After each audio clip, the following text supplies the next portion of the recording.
अब बात करते हैं यूनिट 2 की पार्ट 2 के बारे में। ध्यान से सुनिएगा, ये भी बहुत ज्यादा इंपॉर्टेंट है और ये बहुत ज्यादा, ये हमेशा क्वेश्चन आता है।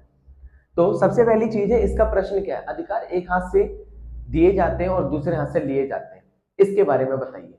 तो सबसे पहली चीज, आपको अधिकारों के बारे में पता होना चाहिए। ये अधिकार होते क्या है, हमारे लिए क्या जरूरी है, और क्या इन अधिकारों के तहत हमारी जिंदगी सही चल सकती है या नहीं चल सकती। तो इसके बारे में हम क्या करेंगे, पढ़ेंगे। उत्तर उत्तर की तरफ चलते हैं। भारत के संविधान के भाग 3 में मौलिक अधिकारों का प्रावधान किया गया है और इसमें कई सारी चीजें बताई गई हैं कि मौलिक अधिकार क्या होता है, क्यों जरूरी होते हैं, और इसके बिना क्या व्यक्ति की जिंदगी चल सकती है या नहीं चल सकती। इन सब के बारे में हमें क्या करना है, पढ़ना है। तो ध्यान से सुनना, काफी सारी चीजें मैंने आपको बता दी है। सबसे पहले पॉइंट की तरफ चलते हैं। न्यायपालिका द्वारा संरक्षित, ये जो मौलिक अधिकार है ये न्यायपालिका द्वारा संरक्षित किए गए हैं, अर्थात इन मौलिक अधिकारों का बिल्कुल भी उल्लंघन नहीं किया जा सकता, केवल एक परिस्थिति को छोड़ के, जिसे कहते हैं इमरजेंसी। इमरजेंसी में इन मौलिक अधिकारों के साथ इनको हम कुछ समय के लिए इन पर प्रतिबंध लगा सकते हैं, परंतु भारतीय संविधान के अनुसार किसी भी व्यक्ति से कोई भी सरकार या कोई भी व्यक्ति भारत के नागरिकों से ये मौलिक अधिकार नहीं छीन सकते। नंबर 2 की तरफ चलते हैं। संविधान में वर्णित ये सारे के सारे मौलिक अधिकार संविधान में लिखे गए हैं और इन अधिकारों को बिल्कुल भी बदला नहीं जा सकता, और ये हमारे लिए बहुत ज्यादा जरूरी है और इनके बिना हमारी जिंदगी अच्छे से नहीं चलती। 3 की तरफ चलते हैं, जिसे कहते हैं नागरिकों के लिए। मौलिक अधिकारों का प्रावधान नागरिकों के लिए किया गया ताकि हर व्यक्ति इन अधिकारों को इस्तेमाल कर सके और इनके तहत अपना बाकी का जीवन व्यतीत कर सके। नंबर 4 की तरफ चलते हैं। सर्वोच्च न्यायालय द्वारा व्याख्या, अर्थात साफ तौर पे बताया गया है कि यदि कोई व्यक्ति या फिर कोई सरकार भारत के लोगों से या भारत के नागरिकों से इन अधिकारों को छीनने की कोशिश करती है तो उस समय पर न्यायपालिका इन अधिकारों की क्या करेगी, रक्षा करेगी। यही हुआ था 1975 में, जब इंदिरा गांधी की सरकार ने भारत के लोगों से उनके स्वतंत्रता के अधिकार पर प्रतिबंध लगाया था। जबरदस्ती आपातकाल के समय पर क्या कर दिया था, उन्हें जेल में डाला गया था। तो ये उसी समय पर कह सकते हैं लोगों के अधिकारों को बचाने का प्रयास न्यायपालिका द्वारा किया गया था। नेक्स्ट पॉइंट की तरफ चलते हैं। संशोधन के माध्यम से परिवर्तन, हमारे मौलिक अधिकारों को संशोधन के माध्यम से बदला तो जा सकता है, मतलब उनमें सुधार तो किया जा सकता है, लेकिन उनको पूर्ण रूप से बदलना क्या है, गैर कानूनी है, मतलब उसे पूर्ण रूप से बदला नहीं जा सकता। अगला पॉइंट है आपका नागरिकों की स्वतंत्रता की रक्षा। इन मौलिक अधिकारों के तहत नागरिकों की स्वतंत्रता होती है, उनकी रक्षा होती है और उन्हें आगे बढ़ने का संपूर्ण क्या मिलता है, अवसर मिलता है। नेक्स्ट पॉइंट है राज्य की शक्तियों को सीमित करना। ये जो मौलिक अधिकार है, इन मौलिक अधिकारों के तहत प्रत्येक व्यक्ति जो है वो अपना जीवन अच्छे से भी जीता है, और राज्य की जो शक्ति होती है, जो सरकार की जो शक्ति होती है, उस पर कुछ हद तक क्या लगाए जाते हैं, प्रतिबंध लगाए जाते हैं। तो ये मौलिक अधिकारों का पूरा क्या है, प्रावधान है। अब मौलिक अधिकार के बारे में एक एक करके डीपली पढ़ेंगे।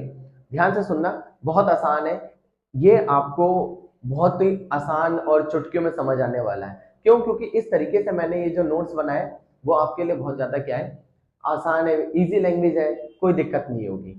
तो सबसे पहले हम बात करते हैं, ये भारतीय संविधान जो है इसके अंतर्गत मौलिक अधिकारों का प्रावधान है।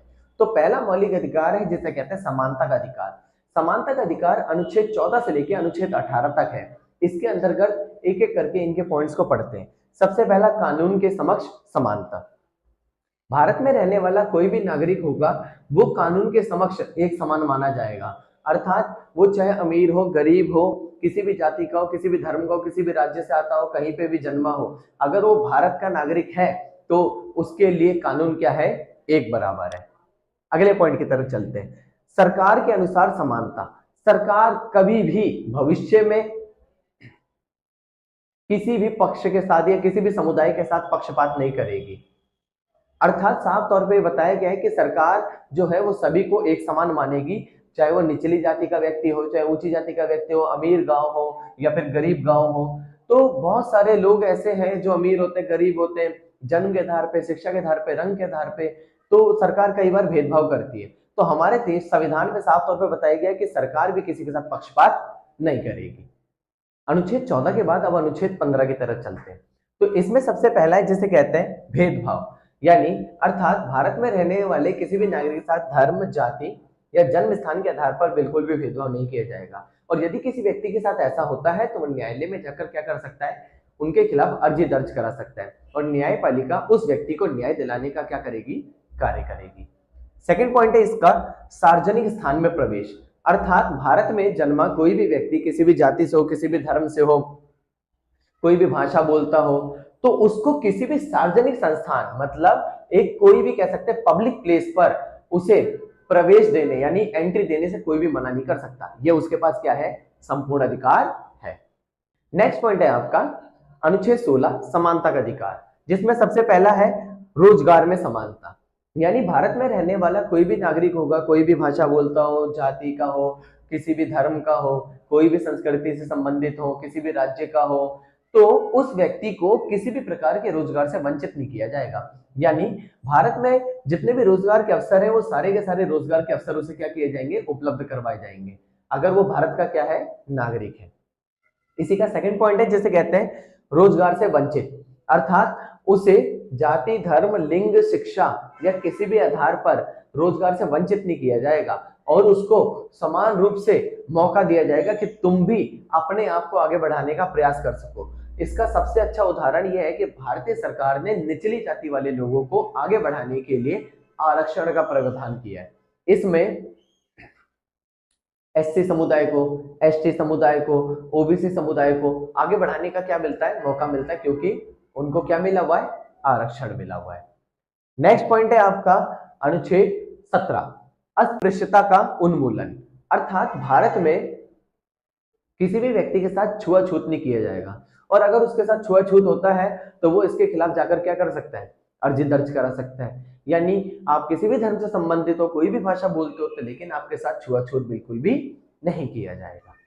नेक्स्ट पॉइंट है जिसे कहते हैं अनुच्छेद 18 उपाधियों का उन्मूलन, मतलब कोई भी व्यक्ति किसी भी उपाधि का प्रयोग नहीं करेगा, अर्थात वो कोई भी जाति, किसी भी धर्म या फिर कह सकते हैं कोई भी भाषा बोलता हो, लेकिन वो किसी भी कह सकते हो उपाधि का इस्तेमाल या उपाधि का प्रयोग नहीं करेगा। नेक्स्ट है राज्य किसी उपाधि को मान्यता नहीं देगा, मतलब कई बार आपने देखा होगा ना कि कुछ लोग अमीर घराने से होते हैं या बड़ी बड़ी पोस्ट पे होते हैं, तो वो क्या कहते हैं, ये मेरे घर का सगा संबंधी है भाई, तो एक बार देख लेना इसके बारे में। तो इसीलिए उनके खिलाफ केस नहीं होता, वो अपने पावर के बल पर क्या करते हैं, आगे बढ़ जाते हैं। तो समानता के अधिकार में साफ तौर पर बताया गया कि कोई भी व्यक्ति अपने इस पद का गलत प्रयोग नहीं करेगा। नेक्स्ट अनुच्छेद है जिसे हम कहते हैं स्वतंत्रता का अधिकार। स्वतंत्रता का अधिकार वह अधिकार है जो अनुच्छेद 19 से लेकर 22 तक में लिखा गया है। इसके अंतर्गत कई सारी चीजों को बताया गया है कि स्वतंत्रता का अधिकार क्या है। भारत में रहने वाला कोई भी नागरिक अपनी इच्छा अनुसार कहीं भी आ जा सकता है, कुछ भी बोल सकता है, कुछ भी खा सकता है, अपना स्वतंत्र जीवन अच्छे से व्यतीत कर सकता है, परंतु किसी अन्य की स्वतंत्रता का क्या ना करे, हनन ना करे। इसके बारे में हमें क्या करना है, पढ़ना है। तो पहले पॉइंट की तरफ चलते हैं, विचार और अभिव्यक्ति की स्वतंत्रता, यानी भारत में रहने वाला कोई भी नागरिक स्वतंत्र रूप से अपने विचारों को प्रस्तुत कर सकता है और उसके ऊपर किसी प्रकार की रोक टोक भी नहीं होगी। यानी मैं भी आपके सामने अपने विचार प्रस्तुत कर रहा हूं, सामने वाला व्यक्ति भी करता है, परंतु कुछ चीजें हैं जो ध्यान में रखनी होती है कि वो विचार जो होने चाहिए वो सबके भले के लिए होने चाहिए, यानी कि उसमें कोई ऐसा संदेश नहीं होना चाहिए जिससे समाज में अशांति का माहौल बने। अर्थात मान के चलो अगर मैं कोई ऐसा कार्य करता हूं, यानी मैं ऐसे भाषण देता हूं जिससे क्या होता है, लोग भड़क जाए और देश में दंगे का माहौल बन जाए, तो ये चीज के ऊपर आपके ऊपर रोक लगाई जाएगी, लेकिन आपको अपनी इच्छा अनुसार अपनी बातों को प्रकट करने का क्या है, अधिकार है। सेकंड पॉइंट की तरफ चलते हैं, सभा करने की स्वतंत्रता। भारत में किसी भी स्थान पर मैं सभा कर सकता हूं, परंतु मुझे सरकार से परमिशन लेनी पड़ेगी और उस परमिशन के बाद ही मैं सभा कर पाऊंगा। और सभा में यह होना चाहिए कि मैं किसी भी व्यक्ति के मन में अशांति का माहौल ना पैदा करूं या फिर उनको मैं ऐसे शब्द ना बोलूं जिससे देश में दंगे फसाद होने की संभावना क्या हो जाए, बढ़ जाए। ये पॉइंट है। नेक्स्ट पॉइंट है आपका जिसे कहते हैं संघ और संगठन बनाने की स्वतंत्रता, अर्थात भारत में रहने वाला कोई भी नागरिक अपना संघ बना सकता है, अपना संगठन बना सकता है, मतलब एक संस्था खोल सकता है जहां पर वो अपने विचारों को प्रस्तुत कर सकता है। तो ये सारी चीजें बनाने का अधिकार है, परंतु याद रखना, इस बात का हमेशा ध्यान रखा जाता है कि वो व्यक्ति क्या ना करे, वो व्यक्ति कोई ऐसा कार्य ना करे जिससे पूरे के पूरे समाज में अशांति का माहौल पैदा हो जाए। नेक्स्ट पॉइंट है आपका आवाजाही की स्वतंत्रता, यानी भारत में रहने वाला कोई भी नागरिक स्वतंत्र रूप से कहीं भी आ जा सकता है, उसके ऊपर किसी प्रकार की रोक टोक नहीं है। परंतु इस बात का हमेशा ध्यान रखा जाएगा कि वो कहीं भी आ जा रहा है लेकिन लोगों के बीच में अशांति का माहौल पैदा ना करे या फिर लोगों के मध्य कह सकते हैं लड़ाई दंगे ना करवाए। अगले पॉइंट की तरफ चलते हैं, निवास की स्वतंत्रता। भारत में रहने वाला कोई भी नागरिक भारत के किसी भी राज्य में जाकर रह सकता है, परंतु वह भारतीय सरकार के नियमों का पालन करेगा, तभी उसे भारत में स्वतंत्र रूप से रहने की क्या दी जाएगी, अनुमति दी जाएगी। व्यवसाय और रोजगार की स्वतंत्रता, यानी भारत में आप रहते हुए किसी भी प्रकार का रोजगार कर सकते हो, व्यवसाय कर सकते हो, लेकिन वो व्यवसाय गैर कानूनी नहीं होना चाहिए। अगर वो व्यवसाय गैर कानूनी हुआ ना तो सरकार आपके ऊपर क्या लगाएगी, रोक लगाएगी। और अगर वो कह सकते हैं कोई गलत कार्य का, यानी कि जैसे मान के चलो शराब का हो गया, तो या फिर सबका सरकार द्वारा क्या दिया जाता है, कॉन्ट्रैक्ट दिया जाता है, टेंडर दिया जाता है। तो जब आप वो सारे नियमों को कह सकते हो मानने लगते हो तो उसके तहत आप कोई भी कार्य कर सकते हो, आपके ऊपर सब प्रकार की क्या लगाई जाएगी, छूट लगाई जाएगी। नेक्स्ट पॉइंट है जिसे कहते हैं संपत्ति का अधिकार। भारत में रहने वाले हर नागरिक के पास संपत्ति का अधिकार है, यानी वो संपत्ति को अर्जित कर सकता है, अर्जित मतलब इकट्ठा कर सकता है, उसके ऊपर किसी प्रकार की रोक टोक नहीं होगी। परंतु उस संपत्ति का कुछ परसेंट उसे सरकार को नियमित रूप से देना होगा ताकि देश को अच्छे से चलाया जा सके और लोगों की जरूरतों को पूरा किया जा सके। नेक्स्ट पॉइंट की तरफ चलते हैं, अनुच्छेद 20 अपराधों के लिए संरक्षण। कोई भी व्यक्ति एक अपराध के लिए 2 बार दंडित नहीं किया जाएगा, यानी अगर उसने अपराध एक बार किया है तो उसे सजा भी एक बार मिलेगी। नंबर 2, कोई भी व्यक्ति अपने अपराध के लिए गवाही देने के लिए मजबूर नहीं किया जाएगा। आपने देखो कई बार लोग क्या करते हैं, मजबूरी में लोगों का फायदा उठाते हैं, उनको ब्लैकमेल करते हैं कि तुम अपने खिलाफ गवाही दो गवाही दो। तो किसी भी व्यक्ति को क्या नहीं किया जाएगा, गवाही देने के लिए मजबूर नहीं किया जाएगा। ये भारतीय संविधान में मौलिक अधिकारों में साफ तौर पे लिखा गया है। अनुच्छेद 21 की तरफ चलते हैं, जीवन और स्वतंत्रता का अधिकार। अर्थात जीवन और स्वतंत्रता का अधिकार क्या है, भारत में रहने वाला कोई भी नागरिक स्वतंत्र रूप से अपना जीवन जी सकता है, उसके ऊपर किसी प्रकार की रोक टोक नहीं होगी और उसे कोई भी नहीं मारेगा और उसे अपनी इच्छा अनुसार अपना जीवन व्यतीत करने का पूर्ण रूप से क्या मिलेगा, मौका मिलेगा। उसके बारे में यहाँ पर क्या किया गया है, बताया गया है। नेक्स्ट है अनुच्छेद 22 गिरफ्तारी और निरोध के मामले में संरक्षण। कोई भी व्यक्ति अगर भारतीय प्रशासन द्वारा गिरफ्तार किया जाता है तो उसे 24 घंटे के अंदर मजिस्ट्रेट के सामने पेश किया जाएगा, यानी उसे कोर्ट में क्या किया जाएगा, पेश किया जाएगा। ये पहला पॉइंट है। और इसी का दूसरा है जिसे कहते हैं कोई भी व्यक्ति 3 महीने से अधिक लंबे समय तक कह सकते हैं कस्टडी में नहीं रखा जाएगा। अर्थात जब तक आपके पास उसके खिलाफ कोई भी सबूत नहीं है तो आप उसके खिलाफ सबूत बनाने के लिए आपको मैक्स टू मैक्स 3 महीने दिए जा सकते हैं, उसके बाद आपको न्यायालय क्या करेगी, बाइज्जत बरी कर देगी। यह आपका था स्वतंत्रता का अधिकार। अब बात करते हैं अनुच्छेद 23 शोषण के विरुद्ध अधिकार। शोषण के विरुद्ध अधिकार वह अधिकार होता है जिसके तहत अगर किसी व्यक्ति के साथ किसी भी प्रकार का शोषण हो रहा है तो वो क्या करेगा, वो इसके खिलाफ आवाज उठा सकता है। उसके बारे में हमें क्या करना है, पढ़ना है। तो सबसे पहला है जिसे कहते हैं मानव तस्करी और बंधुआ मजदूरी का विरोध। मानव तस्करी का मतलब क्या होता है, आप सबको मैं बता देता हूँ। इसका मतलब ये होता है भारत में बहुत सारे लोगों को, चाहे वो लड़की हो चाहे लड़के हो, उनको जबरदस्ती गाड़ियों में भर भर के क्या किया जाता है, गुप्त रास्ते से देश के दूसरे इलाकों में ले जाके बेच दिया जाता है। तो कोई भी व्यक्ति ऐसे गैर कानूनी तरीके से मानव की तस्करी नहीं करेगा, मतलब मानवों को नहीं बेचेगा। ये हमारे पास अधिकार है और कोई भी व्यक्ति किसी अन्य व्यक्ति से बंधुआ मजदूरी नहीं करा सकता। नेक्स्ट पॉइंट है आपका कार्य। किसी भी व्यक्ति को उसकी मर्जी के खिलाफ किसी भी कार्य को करने के लिए मजबूर नहीं किया जाएगा। ये भारत में मौलिक अधिकार के तहत हर व्यक्ति को क्या मिला हुआ है, ये अधिकार मिला हुआ है। नेक्स्ट पॉइंट है आपका अधिकारों से वंचित। भारत में रहने वाले किसी भी नागरिक को उसके मौलिक अधिकारों से वंचित नहीं रखा जाएगा। अर्थात अगर भारत में वो नागरिक है तो उस व्यक्ति को सारे के सारे मौलिक अधिकार दिए जाएंगे। नेक्स्ट पॉइंट है आपका अनुच्छेद 24 बाल मजदूरी।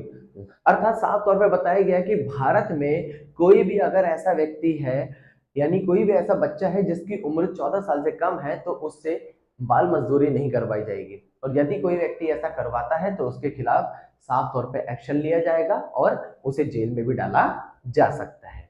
नेक्स्ट पॉइंट है आपका, जिसे कहते हैं बच्चों के शोषण का विरोध। आप सबने देखा लोग क्या करते हैं, जबरदस्ती बच्चों से काम करवाते हैं, कम पैसे देके ज्यादा काम करवा लेते हैं, या फिर कई बार काम करवा लेते हैं पैसे नहीं देते हैं। तो किसी भी बच्चे के साथ ऐसे किसी भी प्रकार का शोषण नहीं किया जाएगा। इसी को क्या कहते हैं, इसी को कहते हैं शोषण के विरुद्ध अधिकार। ठीक है, नेक्स्ट है जिसे कहते हैं बच्चों के अधिकारों की रक्षा। अर्थात साफ तौर पर बताया गया कि बच्चों के जितने भी अधिकार है उन्हें उनकी रक्षा की जाएगी और 14 साल से पहले उन्हें संपूर्ण मात्रा में शिक्षा प्रदान करने का अधिकार दिया जाएगा। नेक्स्ट है हमारा जिसे हम कहते हैं धार्मिक स्वतंत्रता का अधिकार। धार्मिक स्वतंत्रता का अधिकार भारतीय संविधान में बहुत ही जरूरी अधिकार है। इसके भी कुछ पॉइंट है, पहले आप इसको समझ लो। भारतीय संविधान के अंतर्गत धार्मिक स्वतंत्रता का अधिकार दिया गया है, अर्थात भारत में रहने वाला कोई भी नागरिक अपनी इच्छा अनुसार अपना धर्म मान सकता है, किसी दूसरे का धर्म मान सकता है या किसी भी धर्म को नहीं मान सकता। ये उसके पास क्या है, पूर्ण अधिकार है। तो ये इसके बारे में बताया गया है। सेकंड पॉइंट है धार्मिक संगठनों की स्वतंत्रता। अर्थात साफ तौर पर बताया गया है अनुच्छेद 26 के तहत हर व्यक्ति को अपने धार्मिक संस्थान खोलने का अधिकार है और वो अपने इन धार्मिक संस्थानों में क्या कर सकता है, इन धार्मिक संस्थान को खोलने के पश्चात इसको आगे बढ़ाने का प्रयास कर सकता है। यह अनुच्छेद 26 के तहत उसे क्या मिला हुआ है, अधिकार मिला हुआ है। अनुच्छेद 27 के बारे में बात करते हैं, धार्मिक शिक्षा की स्वतंत्रता। यानी मैं एक व्यक्ति हूं, मैं अपने धर्म की शिक्षा का प्रसार कर सकता हूं, मेरे पास यह अधिकार है, मैं अपने धर्म की शिक्षा को बढ़ा सकता हूं, परंतु मैं कोई ऐसा कार्य नहीं करूंगा जिससे देश के बीच में अशांति का माहौल बने और देश में युद्ध जैसी परिस्थिति क्या हो जाए या गृह युद्ध जैसी परिस्थिति क्या हो जाए, उत्पन्न हो जाए। अगला है राज्य की तटस्थता अर्थात दूरी, यानी इसको हम दूसरे शब्दों में बताऊं तो मैं इसे हम धर्मनिरपेक्षता कहते हैं। भारतीय संविधान के अनुसार भारत सरकार ना तो किसी धर्म को बड़ा बताएगी ना ही किसी धर्म को छोटा बताएगी, सभी धर्म उसके अनुसार क्या है, एक बराबर है। और इसी के बारे में यहाँ पर क्या किया गया है, बताया गया है। अब नेक्स्ट हमारा मौलिक अधिकार है जिसे कहते हैं शिक्षा एवं संस्कृति का अधिकार। अनुच्छेद 29 और 30 में इसका साफ तौर पर वर्णन किया गया है। भारत में रहने वाले हर नागरिक के पास किसी भी प्रकार की शिक्षा प्राप्त करने का अधिकार है तथा वह भारत में जितनी भी संस्कृतियां हैं उनके बारे में भी शिक्षा प्राप्त कर सकता है। उसके ऊपर किसी भी प्रकार की क्या नहीं होगी, रोक टोक नहीं होगी। तो इसी मौलिक अधिकार को हम क्या करते हैं, थोड़ा डीपली पढ़ते हैं। सबसे पहला पॉइंट है जिसे हम कहते हैं अनुच्छेद 29। इसके अंतर्गत साफ तौर पर बताया गया कि भारत में जितनी भी संस्कृति है, जितने भी कह सकते हैं उनकी विरासत है, उनको वो क्या कर सकते हैं, बरकरार रख सकते हैं। उसी के बारे में इसमें क्या किया गया, बताया गया है। इसके बाद नेक्स्ट है जिसे कहते हैं अनुच्छेद 29(1). इसके अंतर्गत साफ तौर पे ये बताया गया है कि भारत में किसी भी व्यक्ति के साथ या किसी भी समुदाय के साथ कोई भी सार्वजनिक कार्य करने के लिए उनके अधिकारों का हनन नहीं किया जाएगा। यानी मान के चलो अगर कोई एक ऐसा क्षेत्र है जहां पर कुछ लोग रह रहे हैं, वहां पर किसी भी बड़े समुदाय के व्यक्ति को मॉल वगैरह बनाना है तो उसे उनकी जमीन चाहिए, परंतु वो मॉल बनाने के लिए उन छोटे जो कह सकते हैं कबीले वासी हैं उनके अधिकारों का हनन होगा। तो इस पर पूरी तरीके से क्या लगाया जाएगा, प्रतिबंध लगाया जाएगा। 29(2) के बारे में बात करते हैं।